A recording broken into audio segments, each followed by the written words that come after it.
युवावस्था के दोष श्री रामचंद्र जी कहते हैं, महर्षि, बचपन के बाद मनुष्य बाल्यावस्था के अनर्थों का त्याग कर भोग भोगने के उत्साह, भ्रांति अथवा कामरूप पिशाच से दूषित चित्त होकर नरक में गिरने के लिए ही यौवनारूढ़ होता है।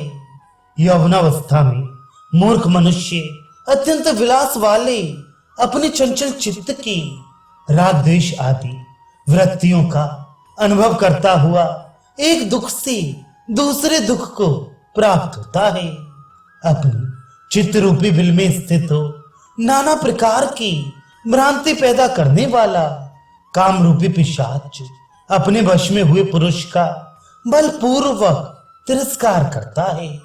मुनि, युवावस्था में स्त्री, द्यूत और कलह आदि दुर्व्यसनों को उत्पन्न करने वाले विराग, लोभ आदि प्रसिद्ध एवं दुष्ट दोष, वैसे काम, चिंता आदि के वशीभूत अंतःकरण वाले पुरुष को जो काम आदि में तन्मय हो रहा है, यौवन के ही सहारे नष्ट कर डालते हैं। जो महान नरक का बीज है और सदा भ्रांति पैदा करने वाला है, उस यौवन के द्वारा जिसका नाश नहीं हुआ, वे मनुष्य दूसरे किसी से नष्ट नहीं हो सकते। श्रृंगार आदि नाना प्रकार के रसों से पूर्ण और अनेक प्रकार के आश्चर्यजनक वृतांतों से युक्त भीषण यौवन रूपा भूमि को जिसने पार कर लिया, वही पुरुष धीर कहलाता है।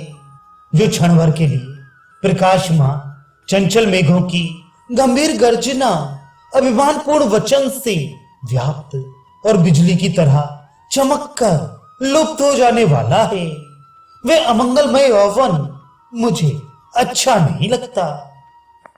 जो भोग के समय मधुर, अति स्वादिष्ट, मनोरम और अंत में दुखदायी होने के कारण तिक्त प्रतीत होता है, जिसमें दोष ही दोष भरे हैं, जो सब दोषों का आभूषण तथा मदिरा के मद विलास के समान मोहक है, वह यौवन मुझे कदापि अच्छा नहीं लगता।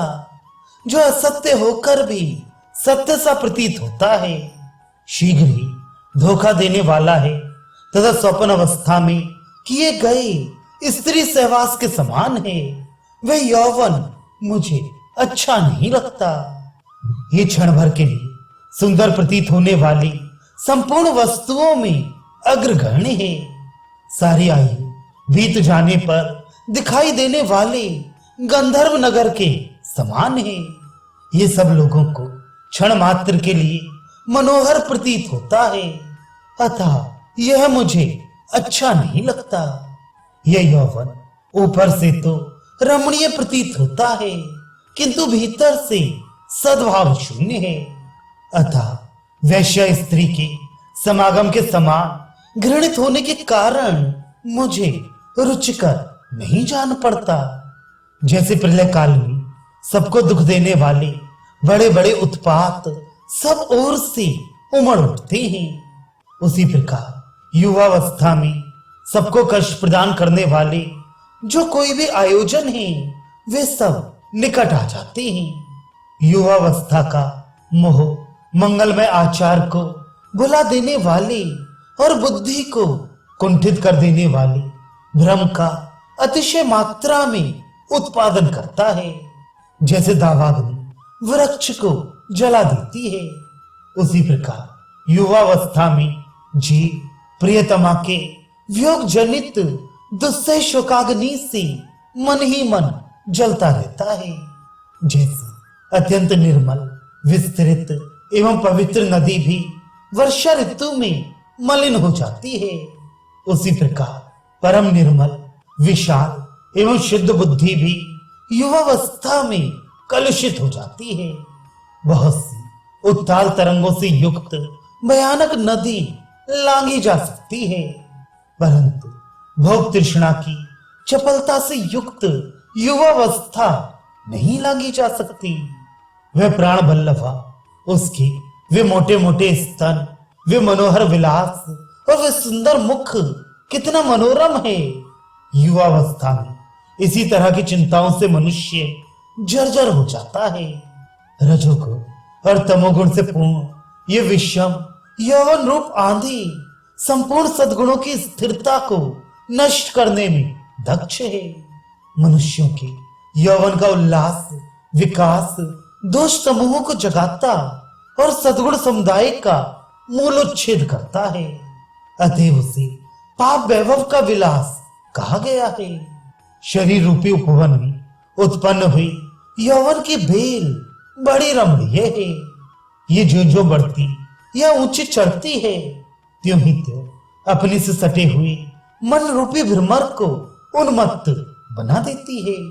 शरीर रूपी मरुभूमि में काम रूपी घाम के ताप से प्रकट हो भ्रांति रूप में प्रतीत होने वाली जो यौवन रूपणी मृग तृष्णा है, उसकी ओर दौड़ते हुए मन रूपी मृग विषयों के गड्ढों में गिर जाते हैं।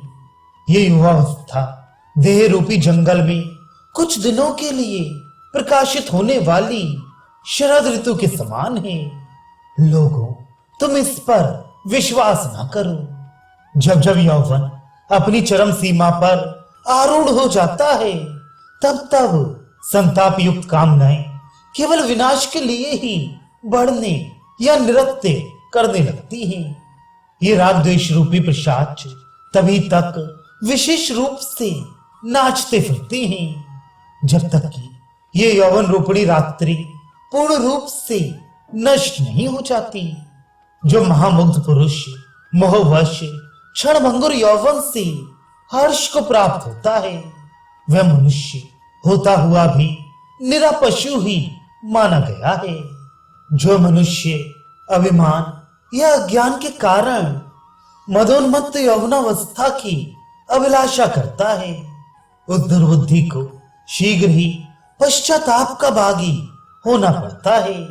साधु इस भूतल पर वे ही पुरुष पूजनीय और महात्मा हैं जो यौवन रूपी संकट से सुखपूर्वक पार हो गए हैं। बड़े बड़े मगरों से भरे हुए महासागर को सुखपूर्वक पार किया जा सकता है, किंतु विषय चिंतन आदि महातरंगों के कारण उमड़े हुए और दुर्गुण दुराचार रूप अनेक दोषों से भरे हुए इस निंदनीय यौवन के पार जाना बहुत ही कठिन है। ब्राह्मण विनय से अलंकृत श्रेष्ठ पुरुषों को आश्रय देने वाला, करुणा से प्रकाशित तथा शम दम क्षमा दया शांति संतोष सरलता आदि विविध गुणों से युक्त उत्तम यौवन इस संसार में उसी तरह दुर्लभ है जैसे आकाश में वन।